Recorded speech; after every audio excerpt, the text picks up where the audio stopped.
Are we in constitutional crisis? You darn right we are. But it's a crisis that's winning on our end. Listen to the end and understand what's up. You definitely want to subscribe and follow me, especially Darren Monroe Politics on YouTube. Here's the thing.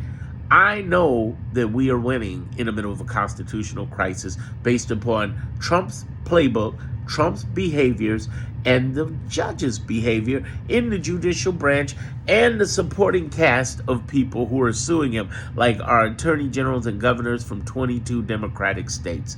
Let's go, as well as the ACLU nonprofit. So let's get into it. First of all, in the last 9 weeks, we're entering the 10th week as I record this. This is March 24th, 2025. We are entering the 10th week. In the last 9 weeks, we have seen the same playbook over and over. Trump breaks the law. See who sues him and or judges knock it down. He brings it to the appeals court. Then he brings it to the Supreme Court. And in all cases, he's been losing. Like I said, he's lost 38 out of 39 cases. He's in trouble. Now, here's the thing. What if he ignores the judges, Darren? What if he defies the judges? Here's how that's been playing out. Let me give you a scenario. Boasberg is a judge a weekend ago who said, do not deport these hundreds of people to El Salvador. Do not do that. They did it anyway. He said, I want a hearing on Monday to explain the timeline of how you did not listen to my court order and what I said. They tried to get a new judge because they knew they were wrong, but they couldn't do that. Why? Because they're requesting from the actual judicial branch. So they come in with these weak explanations and he calls them out on it. Didn't hold them in contempt, but they darn near there. They're pushing the envelope, the Trump administration. Then what happens? Trump tries to call articles of impeachment on this judge. For what? For judging against him. It doesn't work that way.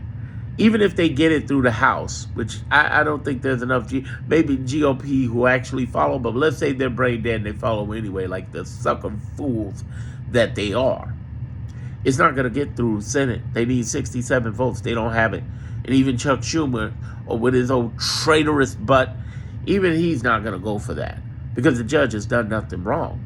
There have been, in our 200-plus year history, 15 impeachments of judges. Is usually of crimes they've done or something really wrong that they've done. This is not anything really wrong. This is just them judging against the Trump administration, and they're wrong.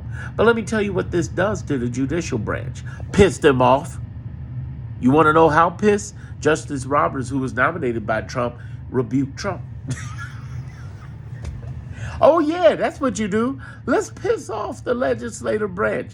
I mean the judicial branch. Let's piss off the judicial branch, tick them off so badly, and you got hundreds of court cases coming.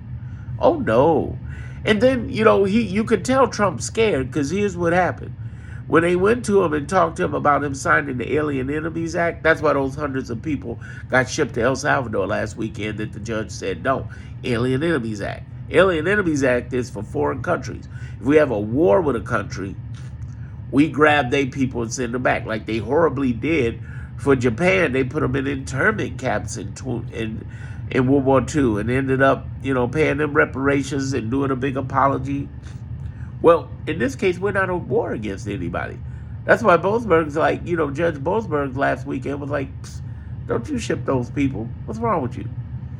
And the reason I know Trump is afraid, is because he is denied signing the Alien Enemies Act, the very act that caused this, despite saying he signed it, despite being on TV, despite it being on the White House. He said, I decided I don't remember signing anything. He's afraid. He's afraid because he know that judge come for him. He didn't go through all this to avoid, going to jail and becoming president so he could have immunity so he could go to jail for being president. Here's the other thing to understand. What if Pam Bondi tells the judges, forget you, and we're not going to send anybody after Trump or anybody? Well, that gets interesting because they can put her and hold her in contempt. They can hold her back. They can send people, federal police. Understand something about police, and you're all adults. There are three types of police. There are The Trump police, pro-Trump. There are anti-Trump. And then there's the Dudley Do-Right police who don't care about politics anyway. They will follow the Constitution. And when you think about that, there's two that would gladly go after Trump regardless. But then let's talk about interests. Even if you're pro-Trump, why would you side with Trump? If you think it through, if you want to go with Trump, go out like that, that's fine. If you side with Trump, the courts can hold you in contempt. You go to jail, you lose your job. Trump pardons you, but you still lose your job. Whether you are an officer, a federal officer, if you have a law degree, that'll be yanked away. By the way, out of the 38 of 39 we've won, one of which was the American Bar Association. We won that. So what I'm saying to you in this is to understand the game. The game is this. The end game is going to end up with Trump's people going down, and to an extreme Trump, yes. Because it sounds like, from what we're looking over the last 9 weeks, that the federal government, the federal judges, they're ready for that smoke. They see that playbook coming, they're ready for that smoke. They're trying to advise him not to do it. It's like those kids on the playground, that kid who says, I don't want to fight, don't want to fight, don't want to fight. But when he does, he kicks everybody's butt.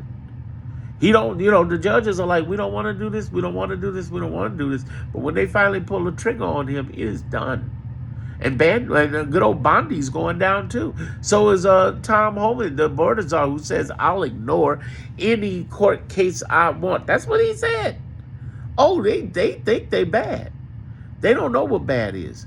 Because there are federal police who will come after him. Now, let's say federal police side with the judges and they do go after him. Can they fire the federal police? Yeah, but they'll get their jobs back. How do we know? Over the last 9 weeks, we've had FBI, CIA, and even inspector generals all get their jobs back because you can't illegally fire them. Plus, even if they get fired and they chose not to come back, they're not in jail. And they don't lose their licenses if they have law degrees as well, or licenses as officers. The end game is bad for Trump. It's bad for Trump. He don't want to go to war with this. It'll end badly. That's why I said, breathe, Kamala Harris voters. Because constitutional crisis is here. But if he wants that constitutional smoke, Trump and the rest of his crew's gonna get it. Did I just earn your subscription? If so, subscribe to me over on YouTube, Darren Monroe Politics. If you're on another social media watching this, follow me there, but then go over to YouTube, because I get to talk over there in a way that I don't get to talk anywhere else. I love YouTube.